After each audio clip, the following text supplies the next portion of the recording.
Hello everybody, hello out there, good evening. This is your girl Jumoke Baroness J. I've been off the grid, I've been at work all evening, and I've only just heard about the stabbing, another stabbing in Woolwich. Do you actually feel embarrassed saying that now? Because it seems like Woolwich has now become the next or the latest hotspot for this violence. As I walk, like I said, when I heard, I just finished, so I decided, coming from Croydon, I just drove straight to Woolwich and just to see what's going on. It looks a bit clear that there doesn't seem to be any sign. I didn't really see. There's no police presence. I don't know the details yet. I don't know if it was a fatal stabbing or maybe just a wounding or serious wounding. I don't know. But what I did notice that I've never really noticed before happening in Woolwich, or maybe because I don't go at night or I don't go that area at night, I don't know. But for those that know a bit about this area, I know a bit about Woolwich. The area around Northwest, going to where you have the African shops and the food shops, by the Garden Square, where everybody congregates. And people congregate there, people, I don't know, maybe it's the way, because the weather is changing, the weather is warm, people are just out there enjoying themselves. But the kind of enjoyment that some people are enjoying tonight, I've never experienced it before in England. In all the years, almost 30 years I've been in this country. There were this group of boys, I counted nothing less than 10, 15, 20 of them. All boys, very, very possibly Nigerian, and most likely Yoruba boys. Just there with all kinds of bottles of alcohol, Hennessy, Remy's, whatever you want to call it. There's all kinds of bottles lined on the wall with heavy smoking. When I say smoking, not the normal, Benson and Energy cigarette. Proper Igbo smoking openly in an open place. And I actually wanted to record, but I said, Jumoke, don't even try it. Don't think about it. What are you thinking? So I just quickly left the area, because I drove around and I got out of the car and I was walking about. I said, no, I don't want to be alone in this area. I beg, let me go home. My family needs me. And that's what I saw, in a public place. And that is a place where somebody was stabbed just a few hours ago, just this evening. And it shows the level of decadence in the neighborhood. It shows the level of, audacity that people have nowadays. I mean, you think with all this we're talking about, just yesterday, we were there with a boss, all these women screaming and shouting the place down, stop this killing, stop this, stop that. And some people took us on, some people challenged us. I think one of them was probably a bit, not really with it. So I wouldn't really count that one. But there's some boys, probably the same boys that we saw yesterday. They're just looking at us, like challenging us to come and talk, or daring us to come and talk to them. But it's just a pity, really, that another stabbing has happened. I thought I saw some policemen around so I could ask, because I'm always really interested. We know the stabbings are not going to stop anytime soon. That much we know. We just pray that it does. But we know, we've been told to expect that it's going to probably get worse before it starts to better, before it starts to get better. But at least what we've known is that. But I heard that there was some other stabbings yesterday. I didn't hear about those. Maybe because we're out. I didn't really hear about that. I heard about the ones on Saturday and Sunday, not yesterday. And, maybe because I really don't know, because I was not around the news, so I probably would have spent the whole of yesterday crying again, because the other weeks, a few weeks ago, I was just crying every day. But I didn't hear the news so much yesterday, so it didn't really get to me that much. But like I said, they did tell us at the beginning of all this craziness that this is probably going to get really, really bad before it starts to get better. But one thing I'm happy about is that the few ones I've heard about, like the two that happened in this neighborhood, and then the other one that happens the other week in Woolwich. Yes, they've been stabbings, but they have not resulted in loss of lives. So that much I'm thankful about.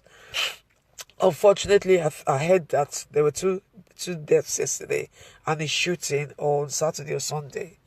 and that was fatal. So it's I think it was the stabbing. That's where there was some shooting and some stabbings. I heard one of them was fatal.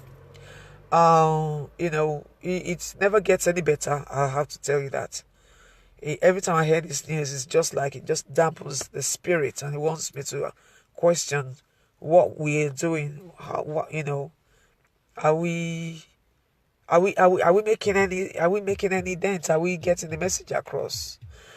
I'm not under any illusion that if we go out there and make some noise or walk or throw some flyers about, people are gonna quickly have a change of heart and repent.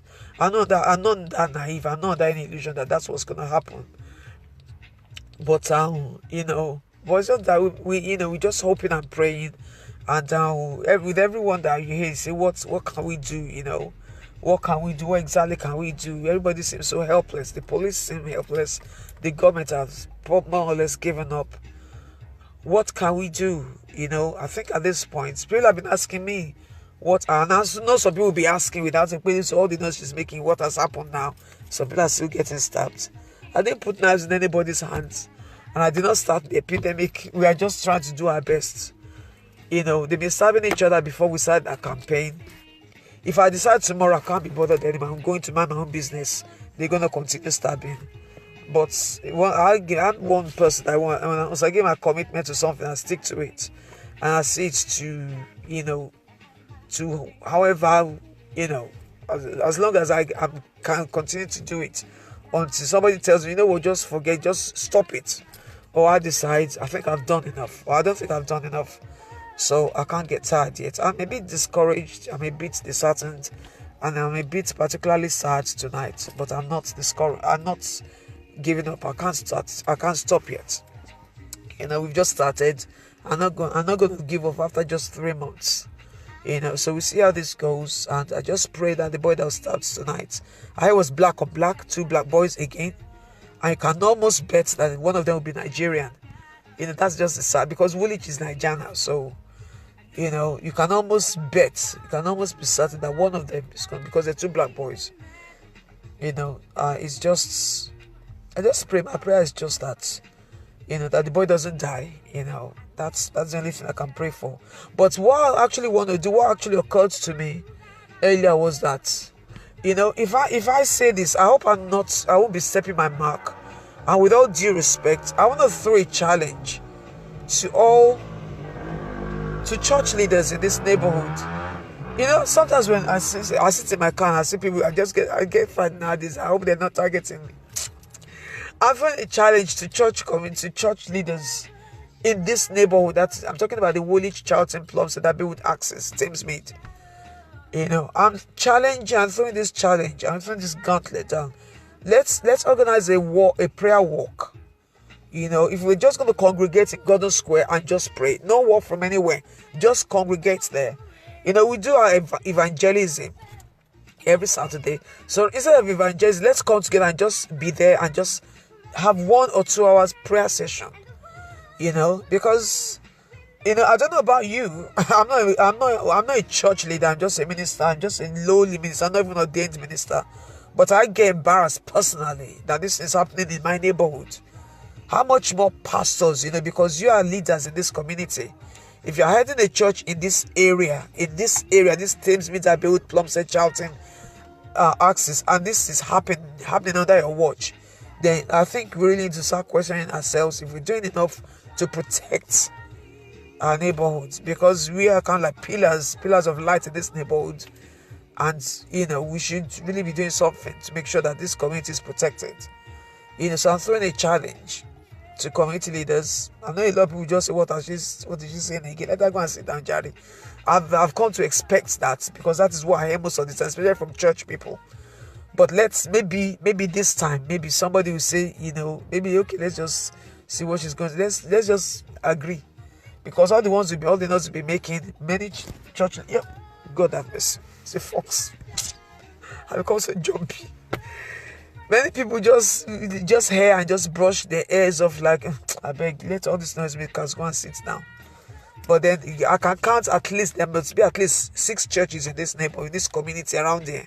Churches, African churches, Pentecostal churches, if that's Woolwich itself, that's around that DLR, there's a major church, the major Redeemed Church, and just a few stones from it, this type is happening. So I'm respectfully and humbly throwing a challenge to all pastors and church leaders around Woolwich and Plumstead and Abbey Wood and Thamesmead. Let's congregate at Gordon Square 10 o'clock Saturday morning and let's have a prayer walk. And I want to see how many people are going to oblige. You can say, they'll go and sit yourself down, who cares? But I